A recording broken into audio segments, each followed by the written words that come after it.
Well, I tell you what, if any of you are old enough to remember the O.J. Simpson trial, there was a section in there in the trial in O.J. Simpson where F. Lee Bailey was interviewing or questioning or interrogating, whatever you call it, whenever the lawyers are asking you questions when you're on the stand. And he had one witness on the stand, and he leaned over and said, "Talk to me Marine to Marine. Let's talk Marine to Marine." And I say all that to say that I have an educator on the line this morning, and we have the opportunity to talk educator to educator. So as F. Lee Bailey said, Marine to Marine, I'm going to say this morning we're going to be talking educator to educator. As my guest this morning is calling from the state where everything is big. Everything is large down in the state of Texas, and that's where he's calling from. And he's none other than Larry D. Davis. And Larry D. Davis's passion for education and learning is second only to his love of God and his children. Larry's experience is broad and extensive, which includes being a classroom teacher, assistant principal, house principal, high school principal, district coordinator, regional director, and 15 years in corporate America in various leadership positions. Larry is a proud graduate of Eastern Hills High School located in Fort Worth, Texas. Larry received his associate's degree from Weatherford College in Weatherford, Texas, his bachelor's degree from the University of Texas at Arlington in Arlington, Texas. He earned his master's degree from Texas Women's University located in Denton, Texas. Larry believes that children benefit when educators, adults, and politicians come together to discuss educational problems and concerns with open minds and objectively. Larry says that once we remove all of the hidden agendas, I know that's right, the children of this country will once again become our focus. Larry is the blessed father of a handsome son, Kalia, he'll get the pronunciation for me, and a beautiful daughter, London. Ladies and gentlemen, welcome to the Reading Circle microphones, Larry D. Davis. Larry, good morning again. Good morning, Mr. Medley. I got to tell you, I really appreciate that introduction. You made me smile. Thank you.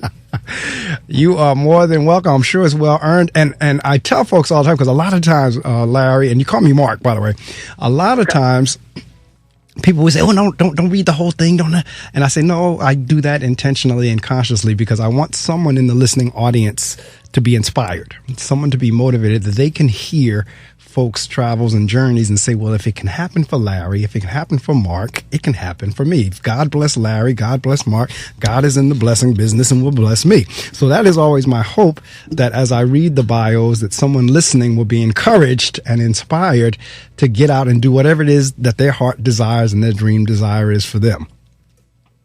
Wow. You know, Mark, the reason we leave footprints is so people can follow them anyway, right? That's absolutely right. And see, and interestingly enough, you would bring that up because you heard me making the big de-do about us being educators. And I tell folks all the time that as educators, we honestly, and I'm not saying other career paths don't give you the opportunity to do that, but in education, that footprint you were just talking about, we honestly have opportunities to leave legacies. Because as we work with children, we are impacting the present and the future. Like we're doing things, we're planting seeds today that will manifest and come to pass, hopefully, as we're planting them, as well as certainly in the future. I mean, teaching does that. Working in education does that. Truly does. It truly does. And I'm sure you've experienced this in terms, like, there is, once you've been in the classroom and you've worked with it, this is one of my colloquialisms. This is one of my little kind of like inside jokes. I always say educators, like being an educator is like poor man's celebrity. It's like you are a rock star no matter where you go. It's just that we don't get the money of the rock stars. But as far as the fame in your particular area, no matter where you go, you run into a student or a former student or a parent or somebody, and it amazes me that they peg me off from a distance. Like I had them 25 years ago, and you see me from like down the block, and you still see that's Mr. Medley. Like, how did you do that? Because you made an impact on their life, right? We are the truly behind-the-scene production. Correct. You see these incredible leaders, when you see these incredible celebrities and athletes out there, there was someone behind the scene to help them get there, and we are, again, it is a thankless job. You may get, like you said, 25 years down the road, someone may see you and go, Mr. Medley, thank you for being this. Thank you for being tough but fair. Thank you for never giving up on me, which is, honestly, I have to tell you, that is our purpose in life. You're absolutely right. As an educator, that's our purpose, is to not give up on kids. I know it's a great slogan in the political world, no child left behind, every child succeeds, act. You know what, though? That shouldn't be a slogan. That should be reality. That's correct. I could not agree with you more. I mean, it really, and we were talking about this a little bit before we went on the air when we were talking off the air, but it really does need to be more than just words. Like, we really need to put our money where our mouth is, and we really need to mean it. Because, like I said, it's a cute slogan. They're cute slogans. Children first, no child left behind, every child succeed. That is easier to say than it is to do. Yes. And a lot of times we get caught up on the sayings and not really so much the doing.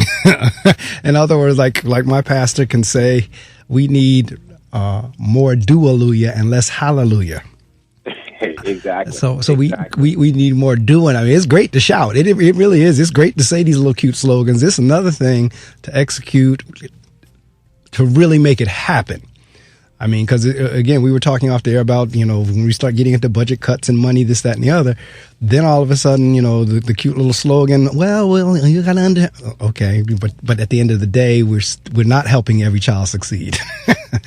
There are children being left behind, and I cannot tell you how many of my parents thought no child left behind meant the child couldn't be retained. like, no, that's not what it means. But I tell you, here's the thing. If we truly believe no child left behind, and I'm going to say this, I know there's going to be someone out there going, no, he did not just say that. If we truly believe that no child should be left behind, then we would do away with standardized testing and a ranking system. We wouldn't have a valedictorian, a salutatorian. We wouldn't have a top 10, because if no child is left behind, that means we are making children first. We're making children a priority. And this ranking system, this classification system, even the population system, how we put things on our student data for the state, would go away, because it would be the child that matters, not the child's race, color, creed, or religion. Brother, you preaching now. I tell you, preaching now. I'm in your amen corner, because I said the exact same thing. I'm saying, so no, please say that. And I don't have a problem with saying that on the air. I could not agree with you more. And I had this conversation quite often, to be honest with you, because I always question the tool, because no one can make me believe that the number of students that are unsuccessful on these various tests, you cannot make me believe these children are stupid. You can't make me believe these children are dumb. And you can't make me believe all these teachers are bad. So I could not agree with you more in terms of these standardized testing. The question becomes, is it the student or is it the tool? And I generally tend to side with, there's something wrong with the tool. Because, again, back to what we were talking about with money, most of these tools are money makers.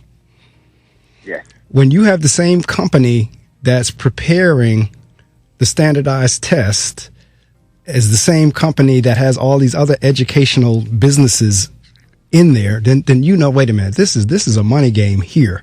The same company that makes the test is the same company that provides this, that, and the other. There's something wrong here. And I could not agree with you more in terms of and everything is, don't get me wrong, because I came out of corporate America as well. We were talking about that. It's funny, I was reading your bio and you said in corporate. I came out of corporate as well. And I understand the business model. I understand data for sales. I understand, data for profit, this, that, and the other. But when you try to apply that same model to children, it just does not work. Because you're dealing with human lives here. You're not dealing with profit and loss per se. And you're dealing with a mind that is not fully developed. Right. That is our goal, is to mold and develop that mind. So when you're dealing with children, you can't say standardized, because our children come to us with different backgrounds, with various Correct. education levels, right?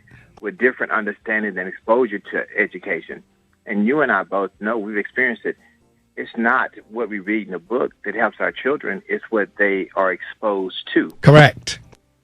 So everyone likes to say, "Oh, technology is a great equalizer." It is a great equalizer, but it will never replace actual exposure to the real world. That's correct. And until we spend our money on children, and here's the thing: we are in the people business, and people come before programs, even in the dictionary.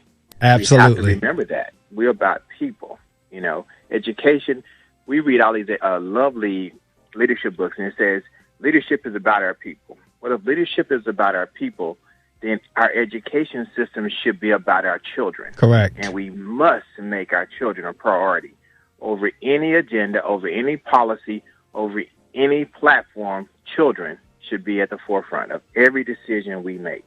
That's absolutely right. I think how you and I connected, I had posted I had the opportunity to actually teach one of my classes the other day. I think that's the post that caught your attention that you had responded back to. But I came out of that class saying, and I was sharing with somebody, one of my colleagues, I said, you know what? Back to the tool again. If we could test these students orally, many of them would do much better orally than they have to do on a written test.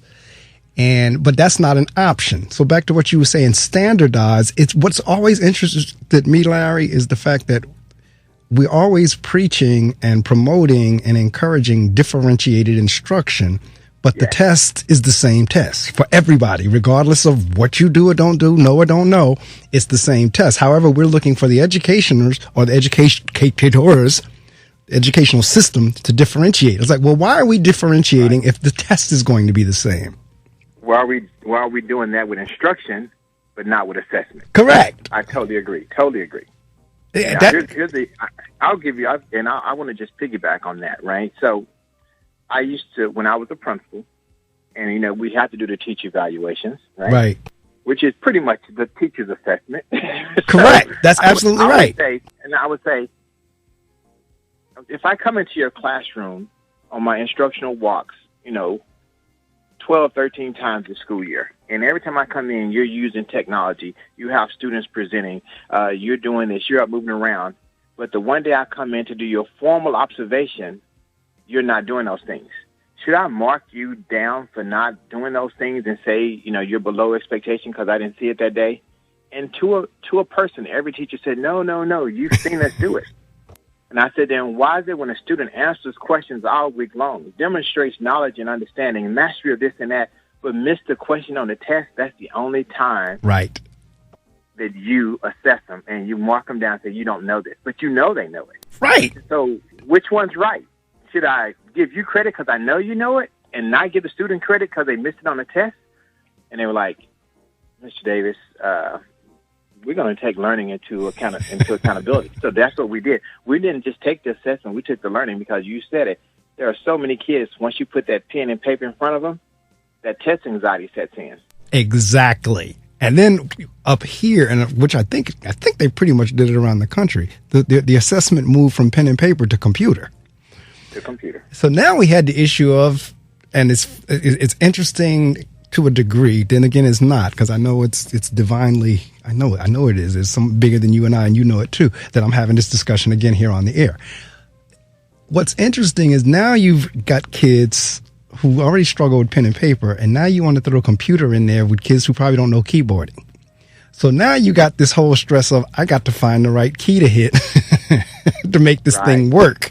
And I know they have computer classes and all that, but still, you're talking to children that may or may not have keyboarding skills. I didn't learn how to really keyboard on a computer. As a matter of fact, when I learned it wasn't computers, it was on a typewriter until I was a junior in high school.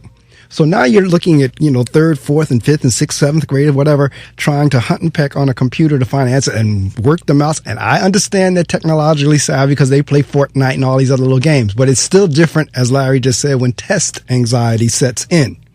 So you got all these things going on as to why that child may or may not have gotten the answer correctly. And yet, like you said, that's not shown on the data sheet. That's not shown when you get your school results. And say, I could not agree with you more, going back to your first statement of there's some things, if we truly were about the education, that we would just do away with because it is counterproductive. It actually takes us further away from what we want than if we were to do away with them. I agree. I totally agree. Now, you said you're in the charter school system. Do you all have the flexibility or the opportunity to do away with some of those things if you chose to? No, we're a public charter. So public charter. Okay. We're a public charter. You have private charters and you have private schools. So right. We have to adhere to the same guidelines of the state because we are a public charter. We do receive state funds and federal funds, so we have to follow those guidelines. Okay, so then you know exactly what I'm talking about then. Yes. So you're in the same boat I'm in for the most part. And the reason I've said it is because I've been 20 years in the public system now. So ISD system, yeah. That's why you know it then. And I'm saying it because for my daughter's grammar school years, they went to a private school that was run by a local church. And when I tell you, Larry, like none of the parameters and requirements that you have in the public schools, this school didn't have it. But when I tell you these teachers flat foot taught, most of them, good number of the teachers were from Jamaica. They didn't have to take practices and exams and all that. They were hired by the church, but they could teach. And the kids were like writing in cursive in kindergarten and first grade. They had a curriculum called the Becker curriculum. And when I tell you rigorous, it was rigorous. But all these things that we were just talking about was not in play. And the kids learned. So for those first like pre-K to 8, my girls had that foundation. So by the time they went to public high schools, they were blowing their classmates away based on the experience they had in the private school. But this was a private school run by a church. It was the Frederick H. Lagarde Academy. It was run out of Community Baptist Church here in the city. And when I tell you, it got to the point where my wife and I would have to go to school and say, you all are giving too much homework. It was like, yeah. But the kids learned and they didn't have these things that we're talking about. Matter of fact, somebody had asked me at one point, they said, don't you think that's hypocritical or duplicitous that you work in the public school system and your children go to private school? And I said, no, let me tell you why.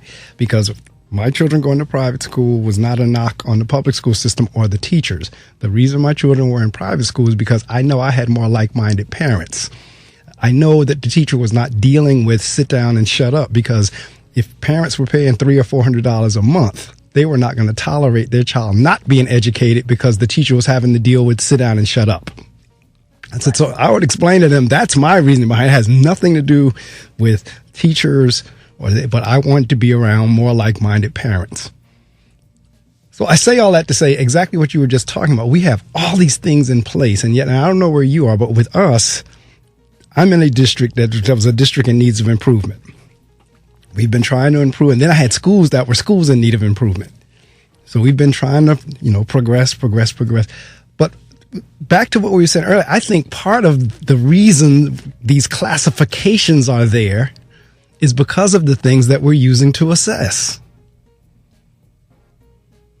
No, you're totally right. You're totally right. There's really good data out there. We were just talking about children being left behind. And I shared it with my teachers when I was a principal, and I share it with my principals and teachers now because I have several schools located throughout the state of Texas. A very simple thing. There is no difference in the learning between a child who makes a 75 and a child who makes a 65. The learning is exactly the same. However, the tool that you use to measure their learning benefit the child who made the 75 and not the child who made the 65. Had you used a different tool, the grades could have been different. And we see that. And when you said it about teachers, when you allow a teacher to teach with purpose, with heart, right, with passion, and you take, yes, are you guys Common Core? You Common Core, right? We were, and then we did. Now they moved away from that, but it's named something else. It's named something. Well, it's the same thing, but it just changed the name. Right. Well, so in Texas, we think we're our own country, so we've never been Common Core. We've always been TEACS, Texas Essential Knowledge and Skill. Okay. Not like you couldn't use it on the rest of the country, but it was Texas, Essential Knowledge and Skill. Well, here's the thing: a noun is a noun. Right. A fraction is a fraction. A linear equation is a linear equation, and a beaker will always be a beaker in science. When Correct. you allow teachers to teach with the passion and the knowledge and the purpose that they have for that subject matter, and don't say, we're going to later on, 10 months from now, we're going to test that kid and see how well you've done. Right. You see, when I test that child, I'm not just testing that child if that child passes. So I'm also saying I'm going to see how well you've done. Right. And in the state of Texas, we say if you're your teacher for 3 years, if your students don't perform well on the state exam, you got to go back and get more training. You have just stifled all the creativity, all the energy, all the passion that's inside that educator that could spew out to those kids. You just restrained it. You just cut it off, because now I'm so worried about being critiqued, judged, evaluated, that I'm not teaching with the heart that God gave me to teach with. That's absolutely right. And it's a perfect segue into your section on your website about teacher retention. Because what's happening, because of what you just described, along with other variables, you have folks that come into the profession, but within the first 5 years or so, go back out of the profession. Exactly. So talk a little bit about, I see teacher retention, outcome constructed dialogue. What's going on there? How do you help with that? Well, I'm going to say this to you. Now, several years ago, I was looking at some data on teachers leaving, and I was like, let me do some research. And I looked at all the states, but I started with Texas. But I want to use your state because I'm talking to you and your listeners. So we know that disobedient students, right? Heavy workloads, standardized testing we just talked about, and just the public perspective on teachers are some of the reasons teachers leave. Right. People think, teachers leave because of pay. And across the United States, in every industry, only 28% of the people who leave their jobs say it's pay. So that means there's 72% of people that's leaving for other reasons. Now, in teaching in your state, you guys lose you have 117,000 teachers roughly, and about 23% leave the field. Wow. 23%. Your average teacher pay is around $68,000, which That's is actually correct. pretty good, because New Jersey is the 5th highest paying state when it comes to teachers, right? Correct. In California, New York, Connecticut, Alaska. And when you think about that, your medium household income is $88,000, but here's a teacher who's making $68,000. You would think that would be a choice profession. Right. But here's what I found. Teachers leave because of dissatisfaction. Mark, people don't leave companies. What is the name of your school? My school is the Young Men's Leadership Academy. People don't leave the Young Men's Leadership Academy. They leave Mark. Correct. People leave people. And then they'll say, I didn't like that company, I didn't like that school district. But in reality, you didn't like the leadership.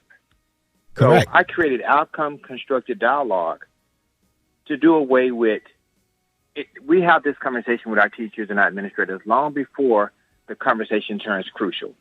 And I know 10 years ago, crucial conversation was the buzzword. We have to have crucial conversations. Well, if I'm an employee and Mark is coming in to have a crucial conversation with me, to me that means he's documenting me and getting ready to put me out. I also created to prevent the write-up process. In today's education system, you can't even send an email to me without me saying he's trying to document me. Correct. This is documentation. Correct. Right? And then we have to stop the growth plan, because even though HR goes, hey, the growth plan is meant to help you. If it was meant to help you, the last sentence on that growth plan wouldn't be, if you do not meet the expectations and timelines of this growth plan, you may be terminated. I could not agree with you more. Keep going. So, we look at that. So now I look at that and I was like, you know what? I understand the purpose of HR, but people want to belong. Teachers want to be in a system where they're recognized, where they're valued, and rewarded for what they do. Sounds like a child, right? We want to be recognize their children. We want to value. Well, so I created outcome constructed dialogue just to do that, to reduce teacher turnover in this country, not in Texas, but across the country. Right. And the districts I've used it with, I'm going to give you an example of a district here. This is a small district here in Texas, and I say small, I'm going to say they have roughly 1,900 teachers, right? 1,900 teachers. Okay. They had a teacher turnover rate of 21.8. Okay. The average teacher salary in that district was $56,000. Okay. So when you have 1,900 teachers, 1,927, and you have a turnover rate of 21.8, which is roughly 22%, they lost 424 teachers. And at $56,000, 56.6, their teacher loss was $24 million. Wow. Human capital loss. That's lost to the district. That's lost to taxpayers, right? Correct. Now we got to try to replace them. And in the meantime, you and I got to do extra duty and sit in those classrooms because we don't have a teacher, or we doubling up classroom size because we got to get a teacher. And so now you understand the disdain with the profession. Well, that district I went into, and after 1 year, we reduced their teacher retention. We reduced their teacher turnover by 40%, and it saved that district. Remember, they lost $25 million. Right. We saved that district $12 million. More, if we don't do something about this high teacher turnover, we're not going to have safe schools. No. We're going to constantly have low-performing students. Correct. We're going to have low-performing schools, and we're going to have failing schools. Because, first, a child is a child. We talked about that mind that it needs to be molded, that mind that was not fully developed. And we know, Rita Pierce, she said it best, every child needs a champion. Correct. And children tend not to learn from people they don't like. That's correct. And children have been taught their whole life not to warm up to strangers. Right. So when you have a new teacher in front of a kid every year, that's a good point. Starting off with somebody they don't know. That's a good point. Not only that, you have teachers on the campus who don't know any children. Correct. I mean, that's a very good point from a psychological, from an indoctrination training perspective of the stranger piece. That's why I have a hard time, even though it's a little off topic, but even though there's always been taxi cabs and bus drivers, that's why I have a problem with Uber. It's kind of like it cuts across the stranger thing. But, going back to what you just said, never thought about it there, but you're absolutely right in terms of every time now you get a new, this is what I was telling you earlier about consistency and throwing things off once the children get settled. And for many of I'm in an urban area, and the school that I left prior to this one is not as urban as the one that I left. The one that I left was urban, where in their households, it was always a lot of chaos and people leaving, coming and going. So a lot of the children, school was their safe place. That was the one place in their mind. They felt that there could be some consistency. So when you started messing with that, like you were just saying, teachers leaving, teachers coming and going and changing, you also were messing with that child's mind, because now the child, again, is like, this is yet another place where somebody's leaving me. Yes. No stability. Right. Yes. I'm living in a constant state of instability. Correct. And not only that, I can't trust adults because they're not going to stick around. Correct. And so we have to. Go ahead. No. I was going to say that's exactly what the type of trauma that our kids are facing. Exactly. And thank you. You said it right there. We want to educate every child the exact same way, not knowing the trauma that they bring with them to the campus. Correct. Not knowing the baggage that they have to experience. I had a campus, and the student was there 99% of the time. This student, within a 6-week period, had lived in 5 different households. Wow. And a cousin. But this student was at school 99% of the time. I met with my principal about this student, and I said, this student is not doing this. This student is failing. And they said, well, he's going through all these different things at home. I said, yes, but he's making it to school every day. So we are letting that student down. Yes, indeed. As a matter of fact, that student ought to be applauded. The fact that should be something, because I'm going to talk about this in a couple of minutes, going back to what you were just saying about write-ups and all that. But I did a presentation over the summer at our summer institute. It's a group of us who were working on the big thing now. I hate to say it's a buzzword, but it does make some sense. It's restorative practices, which kind of talks about the same thing you're doing with your outcome constructed dialogue. We did a presentation on that in terms of, and we used an example like that where we were saying, instead of downgrading or being negative about this child ought to be celebrated, the fact that they've gone through all of that. And yet, as you just said, they're here every day. So why not pick up on the positive piece versus trying to put the child down about what they could or couldn't do based on what you know? So, and going back, again, this is going to be a segue for me to go back a minute of what you were talking about with the write-ups and so forth. Because a lot of people think when we're talking restorative practices or outcome constructed dialogue, a lot of people think that's soft. That means what you're trying to say, Mark, what you're trying to say, Larry, is we don't have to hold people accountable. Exactly. What are your thoughts on that? Because some folks will say, "Oh, you want to do away with the write-up? You want to soften the tone and the dialogues?" Well, how do you hold people accountable? What's your response? Because we get hit with that all the time. Especially now that we've really begun to go down the restorative practice road. Well, how are you holding kids accountable then? If everything is kumbaya and peace and this, how are you holding them accountable? If everything is building relationships, correct. People want to be accepted. We learned years and years ago that we knew students experienced more success when they were connected to the school.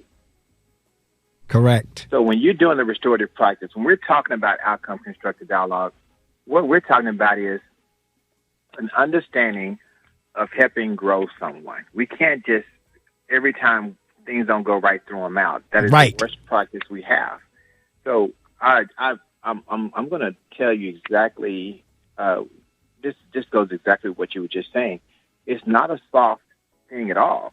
What it is actually, it's probably the most humane thing we've ever done. Correct. Seek to understand another individual and help them grow. Writing someone up and getting rid of them is not the answer every time. Now, correct. We're going to have turnover. We're going to have turnover. But when you can connect with a person, when you can sit down, Mark comes to my classroom and I'm struggling with student engagement, I'm struggling with discipline, and you come into my classroom and you sit down and you could bring me in your office and you say, "Hey, what can I do to help you? How can I help you become a better teacher?" How is that soft? And we must understand that the word discipline comes from the word disciple, which means teach. Correct. And I go through that all the time. There's a difference between discipline and punishment. They're two different things. Right. And I have a lot of folks who use them interchangeably. And I said, that's not the same thing. And what you were talking about in terms of the teacher write-ups and assessments, and even with the kids, and this is what we're talking about this morning, listening on, is a lot of that comes from a punitive perspective. Yes. And punitive does not build relationships. Punitive, it sure does. And this is what I used to tell my teachers. Larry, I tell you, I haven't had it in this school yet, but the past school that I left, I was there for 6 years. And the children really were trouble because, like you said, they were living in chaos. I mean, every day was chaos for them. So the fact that some of them got to school should have been applauded. But I had teachers that would come to me, kid do something in class, they send them down to my office. I would talk to them. Literally, I've talked to them, we have a conversation, send the kid back to class. Teachers would get there, Mr. Medley, he don't do nothing. All he do is talk to him. I'm like, no, that was the something. That's what the child needed. The child needed someone to hear them out. The child needed to express. The child needed to hear me. Didn't necessarily need a suspension because many of my teachers felt like if I didn't suspend, I didn't do anything. And not realizing that, no, the talking was the something. The talking is what was needed. That's a connection that correct. That child doesn't have with that teacher. And the problem is, Mark, is that student upset that teacher. Right. So that student left that teacher's room with that teacher angry. Right. Now that teacher wants you to make sure when that student leaves your office, they're angry. Correct. And that's not how life is. That's not how things are. You got to understand that student has an adolescent mind. Right. And the only thing they know is I'm gonna get you, or I'm gonna say this comment to you to make you upset. As adults, we know look past the comment. We can change the attitude, but that's going to take time. But we correct. can change that behavior right away. And that behavior is impacted by that conversation you had with them, you know? Absolutely, because now this is what I would tell the teacher. I said, now look, going back to our difference between discipline and punishment, I said, the truth of the matter is you just want to get some get back. That's right. I got you. I want to get you. Right. In other words, you made my life miserable for these few minutes in my classroom. I'm going to get you back by getting you suspended. Matter of fact, I had to tell people in my building, there's only one person in this building that has the authority to suspend, and that's me. Please do not let the words come out of your mouth, I'm going to get you suspended, because you don't know when that child gets to my office what I'm going to do. And if I choose not to suspend, your credibility is shot. So I always tell them, no more authority in your class. Exactly. So that's why I say, do not say those words. You do not have the authority to suspend. I had security guards running around saying it, custodians saying, like, no. You all do not have the authority to suspend. Again, that punitive mindset. So when we were rolling out restorative practices, that's why I just asked you the question about accountability. We knew the team that the little PLC, the what do they call it? The professional learning community I was working on. We knew we were going to get hit with that. And exactly what we just said about, no, it's not soft. It's even harder.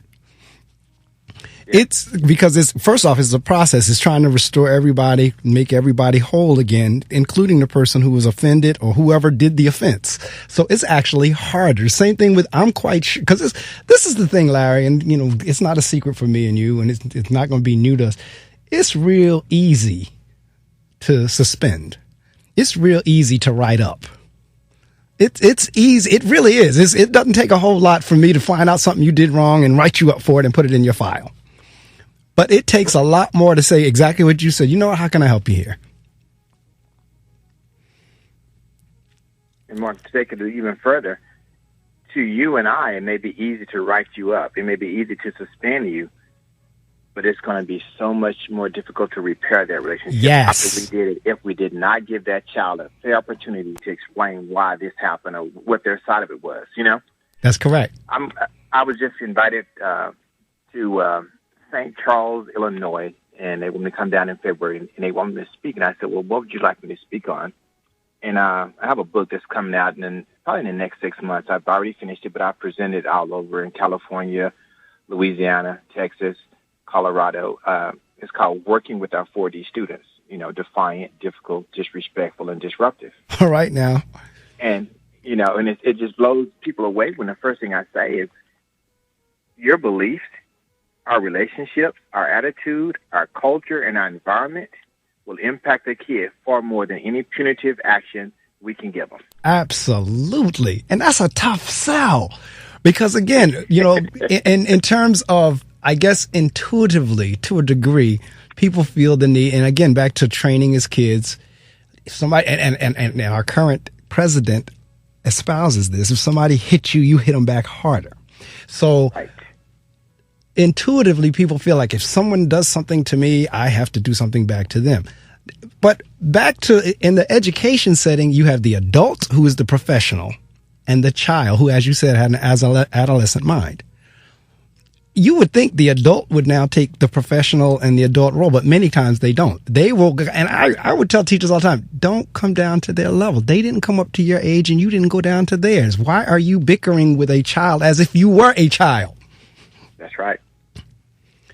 Once you come down to a child's level, they're going to beat you up with experience. Yes, indeed.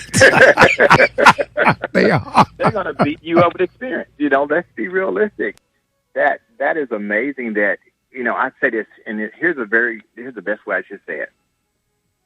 In a child-teacher interaction, in a student-teacher interaction, the teacher is the adult. Yes. In a teacher-parent-student interaction, the teacher is the profession. Correct.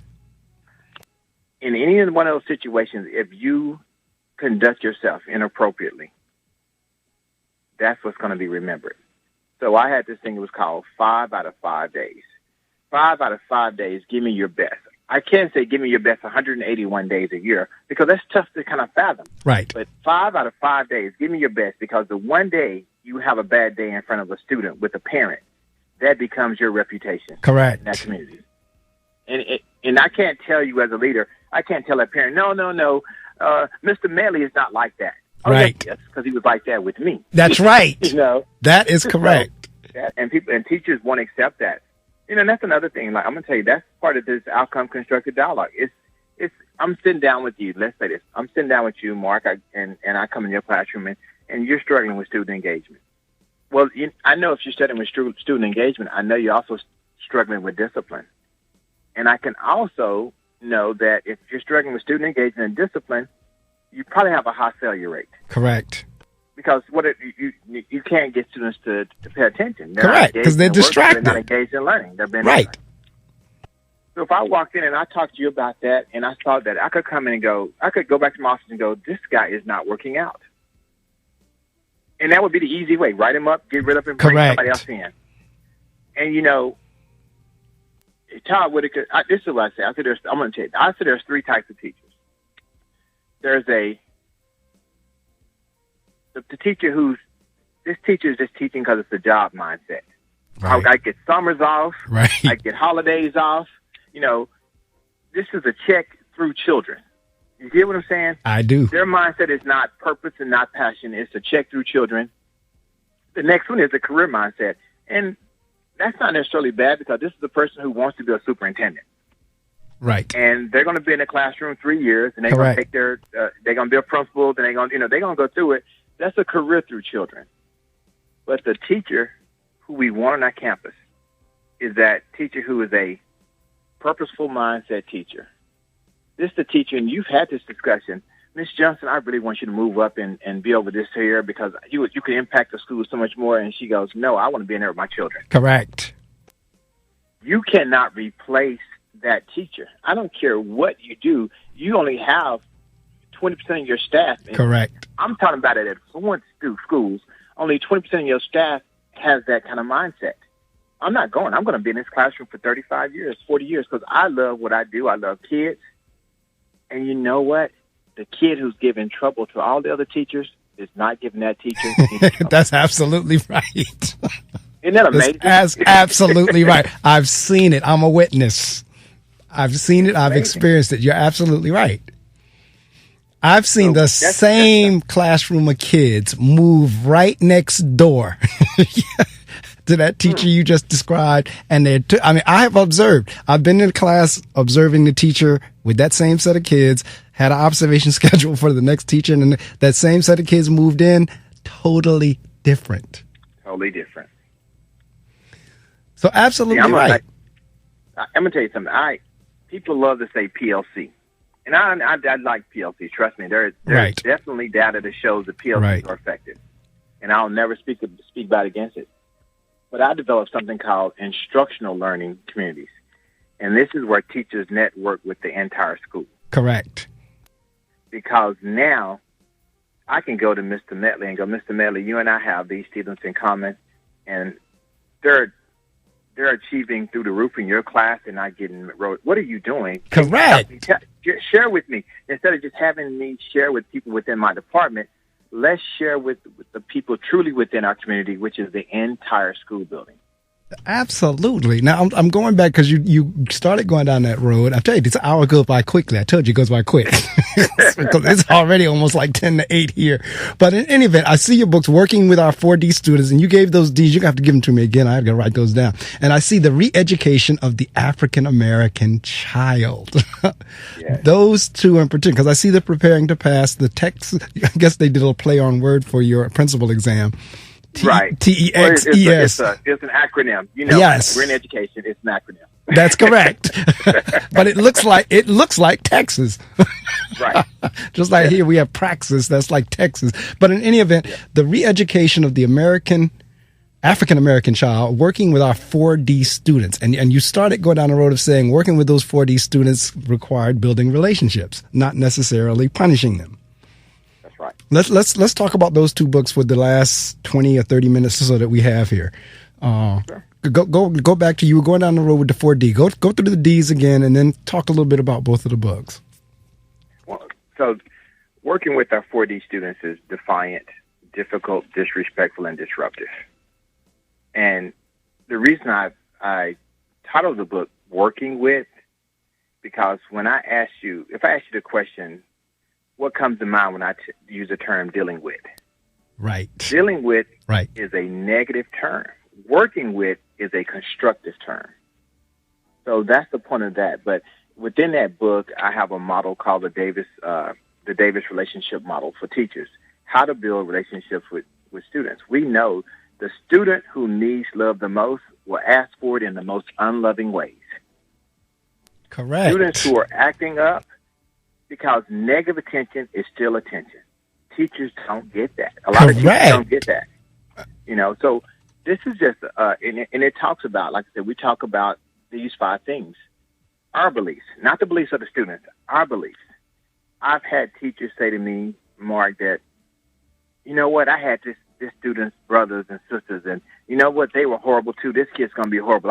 Why did you give them to me? They've already prejudged. That's your belief. Yep. You've already prejudged it. When they ask me, what are the 3 factors preventing students from low socioeconomics or poverty areas from succeeding, I say the 3 areas are us. It's our beliefs. We've already put the bar on where they can learn, what they're going to learn. And because they come from here, we read all this data that says students from these areas don't learn at this high level. So a 70 is our expectation going in. And then the last thing is we'll allow those students to make excuses for them not being successful. No, take the judgment out. Take the prejudgment out. Right. Let's focus on that child. And that's the same thing with working with our 4D students. What can we do to understand these children better? These students come from the fact that you have a school building with 900 kids. You don't have 900 kids coming from one neighborhood. You have 900 kids coming from various neighborhoods, various backgrounds, various families, right? And how many success stories have we heard where this is a child from a family of 15 who went on to become senator, governor, mayor. Correct. Right? So we can't prejudge our kids. Our goal is to educate our children, to love them without cause. I challenge every school district to rewrite their mission statement to first and foremost say, we're going to love our children. And Mark, we have to take this word out of our mission and vision statement. Every child can learn. That's ridiculous. We know they can. How about every child will learn? That's right. We have to think, and it's just thing, it's verbiage. And in the state of Texas, I'm going to share this with you. In the state of Texas, if you are a white student, you are called a student population. If you are a Hispanic, Black, Asian student, you're called a subpopulation. Correct. Now, Same what does here. that say to you? We call them subgroups here. Sub-pop. That's the same here. They call them subgroup.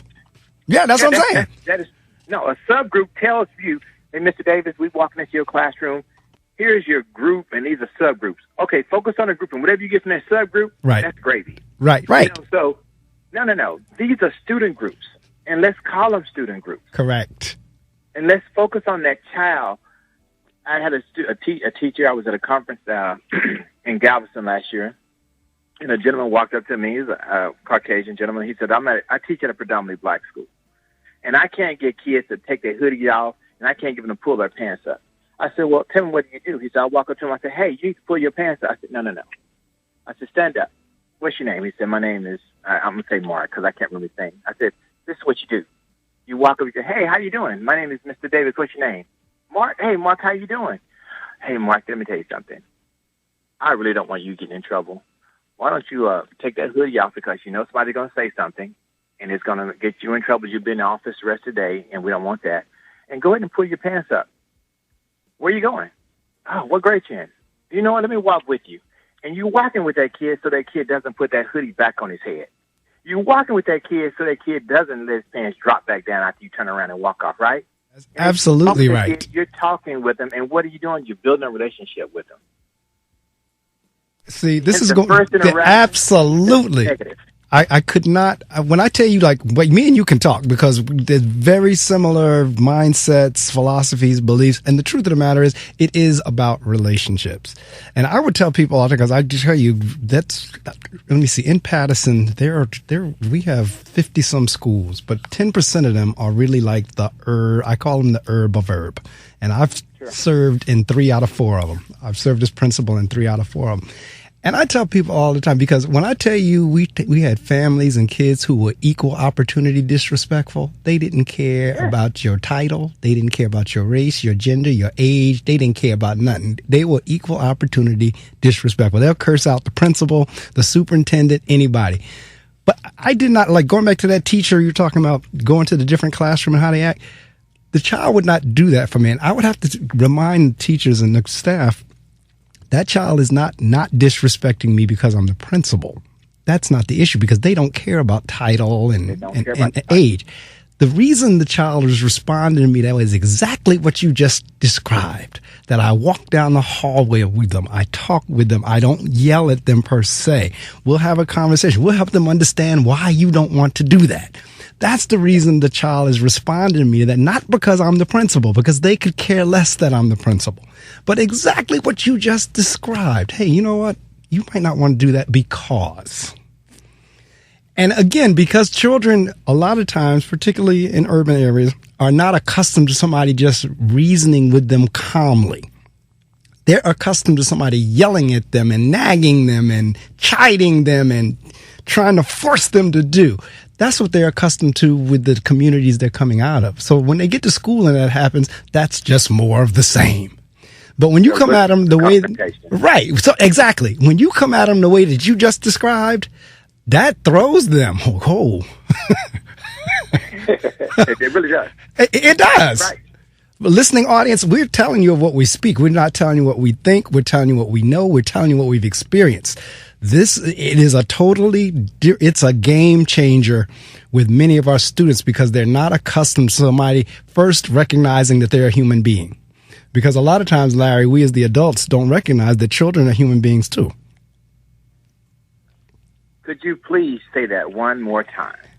A lot of times we as adults, especially in education, because ego kicks in, a lot of times we don't realize that children are human beings too. They have feelings and they interpret and take in things as the same way we do as adults. And they're looking for the same things as we do as adults. Like you said earlier, acceptance, wanting to belong, affirmation, relationship. They're looking for the same thing. They're just younger. Exact same thing. That's right.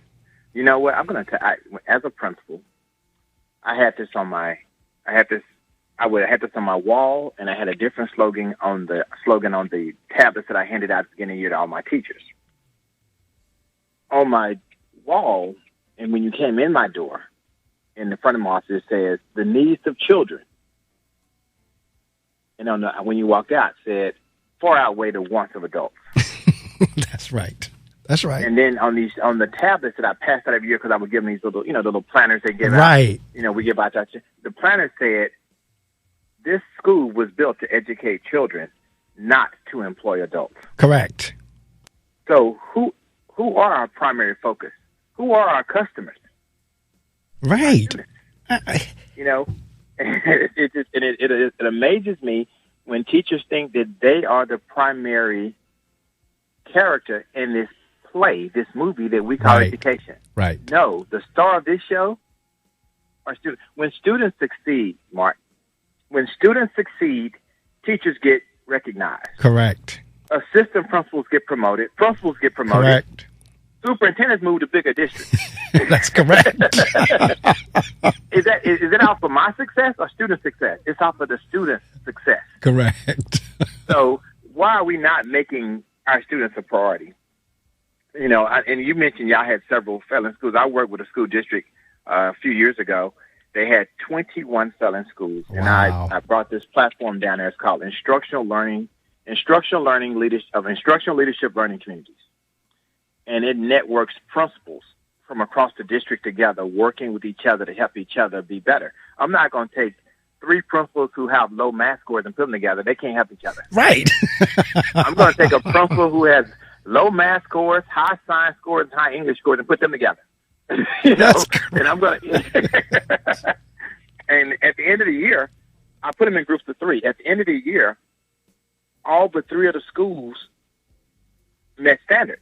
And the reason those 3 schools did not meet standard is because they did not use the program, the platform with fidelity. Right. They didn't meet when they said they were meeting. And when the superintendent went back, the 3 of us, the superintendent and those 3 principals and I met together and we looked at their notes.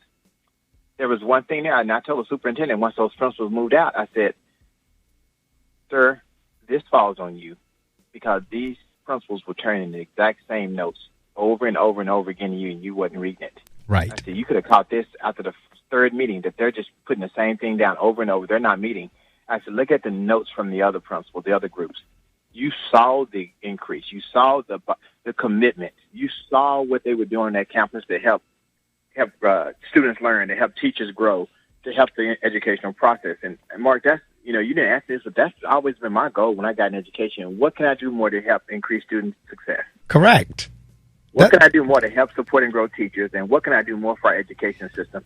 And it wasn't about the color of their skin. Right. It was about educating children. Correct. And see, and again, we're gonna move into the re-education of the African American child, but you are so on point.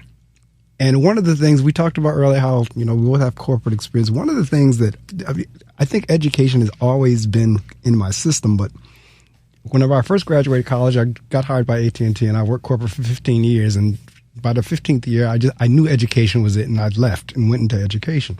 But what I tell people all the time, what drives me is the fact that when y'all talk about blessed, I mean, I have had the opportunity to travel the world, the United States, the world over, coming out of an urban area. And I try to tell the kids to understand one of the things that drive me is that was not expected as an African-American child coming out of an urban area. And I always tell them the reason that happened was because of my parents, my church, and my teachers. And had it not been for those folks, the teachers, I would not have been where I am. And my thing is, if it can happen for me, we ought to be able to make it happen for you. And that's what drives, and the exposure. You're absolutely right. I'm like the boys' school that I have now. I have the single gender school. I'm trying to get as many different folks coming in there to expose them to different careers, because they all want to be basketball players, of course. They all want to go to the NFL. Of course. I'm even trying to get some of those players to have them come in and help them understand what that life is really like. That I know what you see on TV on game day, but I also need you to understand what, like that behind the scenes you were talking about. I want you to see the behind the scenes of an NBA player or the behind the scenes of an NFL player. So what I've been doing every morning is sharing different excerpts from books by various coaches like Bill Walsh, Bill Belichick, so forth and so on, of what they put their players through. And the boys sit there, mouth open. I said, you think school is the only place you're going to have to learn? That even if you make it to the NFL, you're still going to be in school. You're going to be learning your whole life. You're right. You're still going to be held to a standard of that coach or that team and so forth and so on. And Belichick and Walsh and Chuck Noll and all of them, those coaches had some very high standards of what these players had to live up to if they wanted to play on that team. So I try to help the boys connect the dots, but I've been in touch with the Pilots Association. I'm trying to get some pilots to come in there, and I'm trying to expose themselves, means that it will turn the light bulb on. And if we can couple that with what you were saying, a teacher with a passion for learning or teaching, teaching because of passion, we'll get that student success we were just talking about. You're going to get it. You're going to get it because the teacher who teaches with passion and purpose. Yes. And I always say this. I said this with people go, what is passion? Passion is the one thing that you would do for free. Correct. No matter how hard it is, how difficult it is, passion is the one thing you would do for free. What is purpose? Purpose is what gets you out of bed in the morning. That's right. You think that's right. You can find somebody with a passion and a purpose for teaching. I'm going to teach through all this standardized testing stuff because I'm teaching children. And see, next week... Mandy, I need you to leave my room because I got time. I don't have time to talk to you. I know, that's right. But when I go back next, because we've been off, like we've had teachers convention Thursday and Friday, we got Veterans Day Monday, and we had Election Day Tuesday. But when I go back in next, and I might even email them before we go back, that passion and purpose, I'm going to use that. So I'm telling you right now, I'm going to use that. That I'd be like, are you teaching with passion and purpose? Think about to reflect on this. Are we doing this with passion and purpose? I like that. Right. And another thing, and you're a teacher of significance. Yes. So there are a lot of successful people out there who are not significant. Correct. There's not one significant person out there who isn't successful. Correct. So we have to put these kind of people in front of our children. I went to a conference and I was speaking and I said, good morning. And I was in Colorado. And I said, good morning. They said, oh, good morning. Now it was, it was 14 degrears. Right. I think that's where Mike is from. I think that's the state. I think Colorado is the state. Yeah. They're like, oh, good morning. I said, good morning. They said, oh, good morning. I said, what's wrong? They said, we're not morning people. I said, well, excuse me, you guys need to get a night job because teaching is for morning people. You know, our kids not coming at night. Our children come That's in the morning. correct. So you need You to get a know, night so job. I need you to get up and be ready for it. I know that's right. Now, and you said Colorado. I think that's the state I was trying to think of in terms of Mike. I could be wrong, but I think Colorado was the state. I think that's where he's from. Yeah, I think you're right. I think you're exactly right. So you need to get a night job. I know that's right. Right. You're in the wrong profession. Our children are not coming to night school. They come into day school. So we need to be ready for our children. And let me tell you, if I've had teachers tell me, Mr. Davis, when we're in the hall talking and a student walks up, you just stop talking to me and turn to the student. I said, yeah, because this is their time. Correct. I said, you're here 35, 40 minutes after school's out. You're here 30 minutes before school starts. You can always come and see me. This is their time. Right. So I want to let them know that they're a priority to me, and no matter what I'm doing. And guess what? When you see teachers who will stop talking to another teacher in order to talk to a student, you see respect. Right. But when you see a student who has to sit there in front of that teacher and wait 5 minutes, wait, right? Conversation when there's no respect there because you don't respect me or my time. Correct. I just like I was doing a conference and the young lady said, Miss Davis, I like when a student gets in trouble with me, I like to take that kid out in the hall and talk to him. I said, why? I said, because as soon as you do that, you tell that student that one student being disciplined is more important than the other 28 sitting in that class. In the class, correct. And I said, that's not the message you want to send. Then you want to go and redirect that kid. You do want to go and stand in proximity to that child because whenever you're standing closer to a child, that child is paying more attention to you. Right. But do not make that child's negative behavior the focus of your class because you just lost the other 28 kids. That's correct. So the re-education, because anytime we put that has a whole different meaning. The re-education of the African-American child. What's going on with that? You know, that several years ago, I, read the book, The Re-Education of the American Negro, The Miseducation of the American Negro by Carter G. Woodson. Right. And a few years later, I got the book on audio and I was listening to it. I'm like, I want to listen to this book again. And I'm like, whoa, wait a minute. There's so much more to this book that I forgot about. So I started to write the book, The Miseducation of the African American Child in Today's School System. I said, no, everybody in this country knows what that is.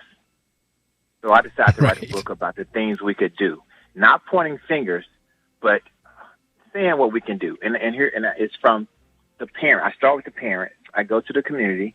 Then I talk about the school system. I talk about the teachers, and I even talk about the students. What are our responsibilities in each of these groups? And here's my example I love to give when I'm at a conference. Mark, you and I are the CFO as parents. We're the chief financial, chief family officer of our children, right? Correct. Are you going to invest into something that's not going to show any kind of profit?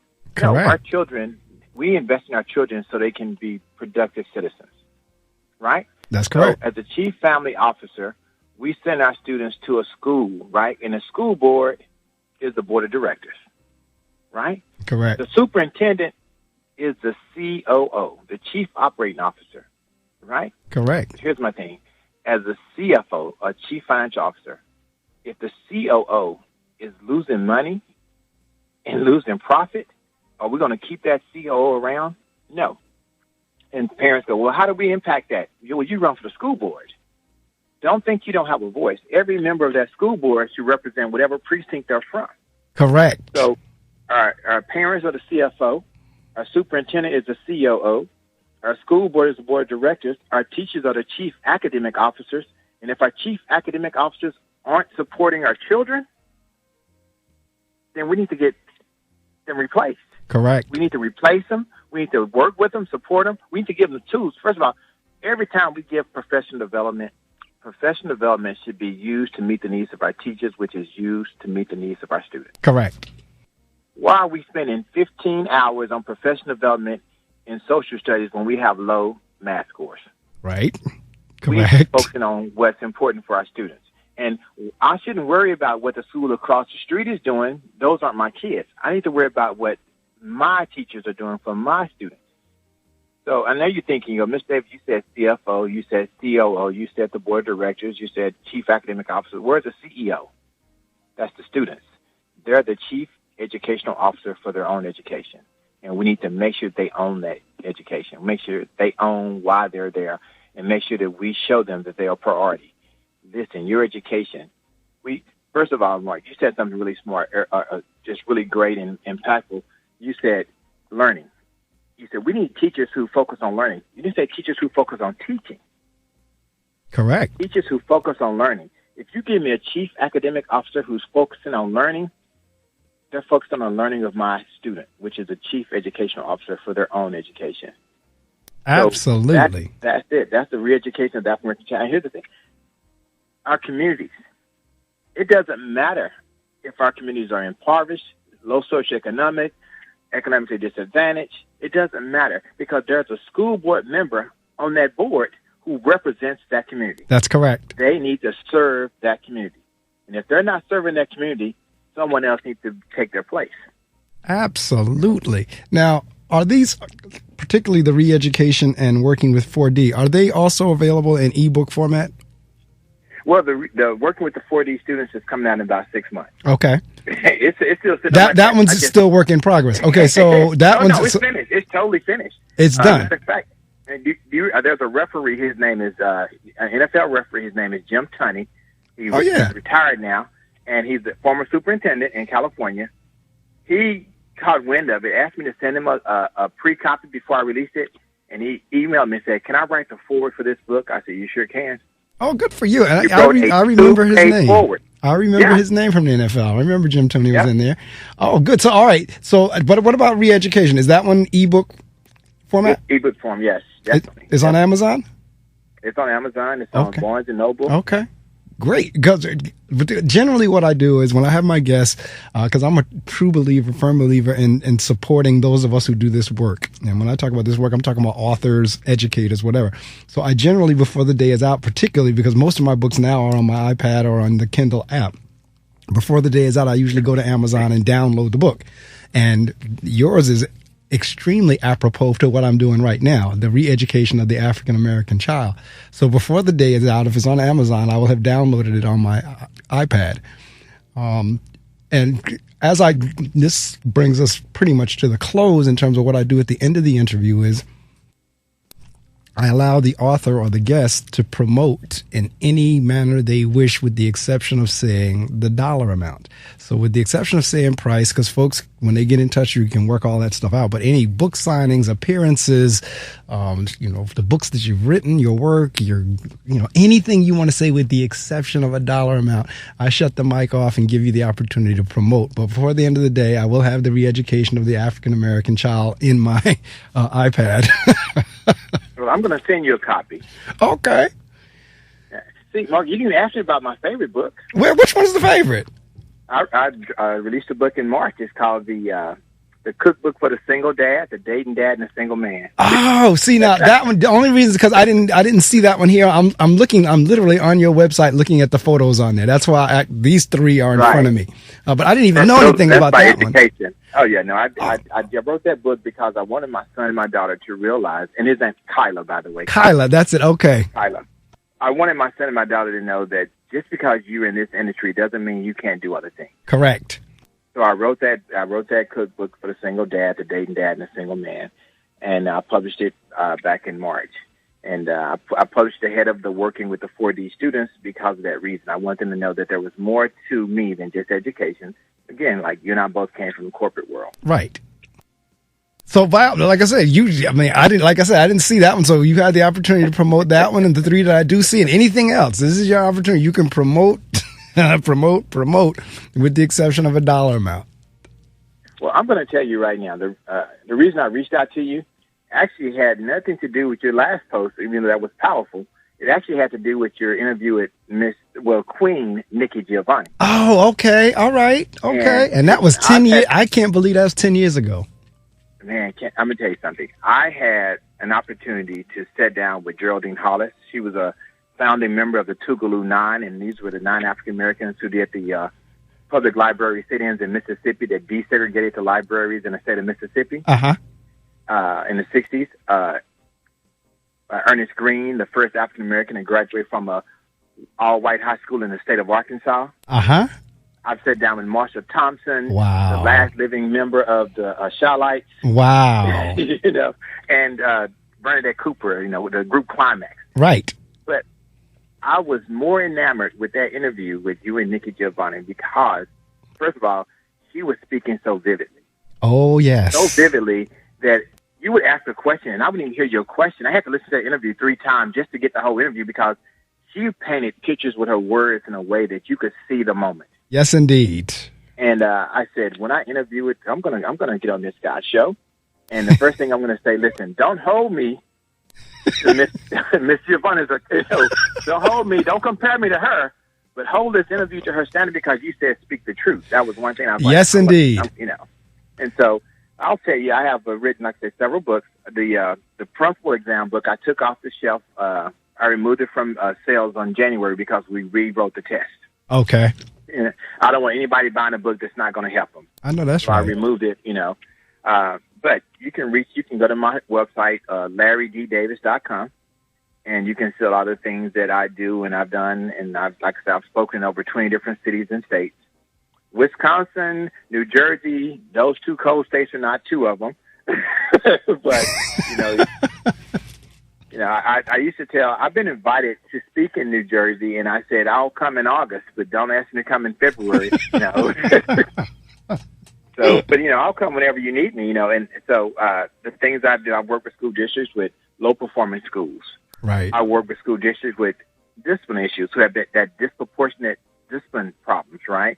And those schools have seen a 66% turnaround in discipline. But it's all about relationships. Yes, it is. The school districts that I work with that had failing schools, and they had complete turn. All those schools met standards. The reason they met standard was because of relationships with the administration to teachers. Correct. So several books, you said, working with our 4D students was coming in about 6 months. The Re-Education of the African American Child, and the cookbook for the single dad, the dating dad, and the single man. And you can reach me at LarryDDavis.com. And you can email me at Larry@LarryDDavis.com. And this is not narcissistic, Mark. It's just easy for me to remember at my age. It's my name. So, well, mine is the same way. That's what mine is MarcMedley.com, so I know what you mean. Yeah, I mean, with all these passwords and usernames, let's keep life simple. And they can even reach out to me and call me at 817-793-7074. And you know what? I would love to come and visit your school and talk with your kids and meet with your staff just to come and talk to them. But I'm going to send you a copy of the Re-Education of the African American Child. It's the author's proofing copy. So this is right before they forgot to put the little apostrophe in the word today, and so they had to go do that. So, but download it. But I will gladly send you a copy of those other 2 books, the cookbook and the Re-Education of the African American Child. Okay, because I'll give you all the address information. I'll email you. But it's interesting what leaped out at me because like I said, I originally thought you had seen the post. I had posted a picture of me teaching one of the classes. But you said, you did, yeah. But you, interestingly enough, said the Nikki Giovanni interview because I had just put that interview was 10 years. I could not believe that was 2009, and Barack Obama had just taken office not long before. And she does speak truth. And that's why I have no problem with my guest speaking truth. I really don't. Matter of fact, I prefer that. I'd rather have that. That's why whenever you first started earlier with saying, well, people may not like me saying it. No, say it. In terms of these standardized testing, I could not agree with you more. So whatever it is, but yeah, she definitely spoke. And I had to laugh when you're talking about coming to New Jersey. In fact, it's 25 today. This is only November. Right. But it has. When you were giving the weather report before I came on, I had to put a sweater on because it got way cold just listening to you. It's way too cold for me there. Yeah, I came out this morning. It was frost on the windshield. Like, oh, wow, frost already.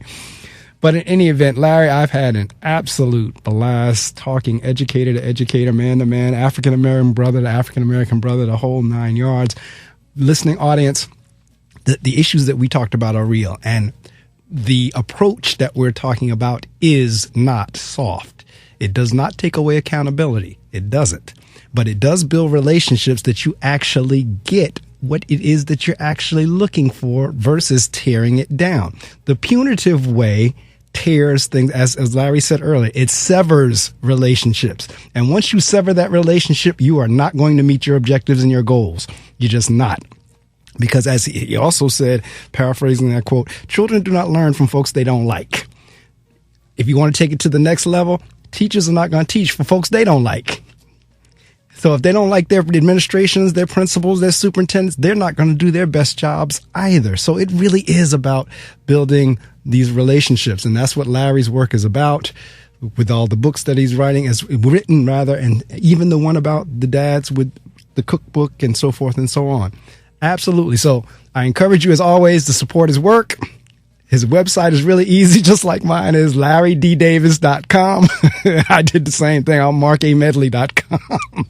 Makes it real simple. If you know our names, you got our websites. But again, Larry, my guests always have an open invite to come back. If you're doing some more work or you drop another book, or if you're in the area, by all means, you can come back on the show. You know, again, it's just a matter of usually hitting me up with an email and we get a date schedule. Definitely come back. Appreciate it, and I appreciate everything you do. You're not just a voice, you're a microphone, and that amplifies things for people who have things to say, and I appreciate you allowing us to be able to say them. Well, thank you. And just the same way that I posted Nikki's, I record the show, and this one will be up before the weekend is out on my YouTube channel as well. I also will email you a copy of the MP3 link, and you can share that however you'd like.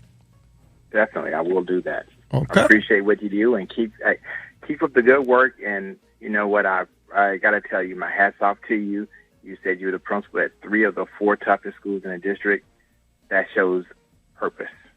Oh yeah, I've had thank you, and I've had that's why, like, the school that I'm in now, I tell people it's kind of like a breath of fresh air. It's a relief to a degree. And, you know, my focus is a little bit different. I don't have some of the challenges that I had in the other, but I am battle tested. That's for sure. Battle tested. And again, it's whenever we can, because I still get kids from those particular schools. Like I said, 25 years ago. Matter of fact, I have the son of one of the kids that I had when I was teaching. Because the kid's name came up. I said, there's no way in the world this kid can't be his son. So I pulled him to the side. Right.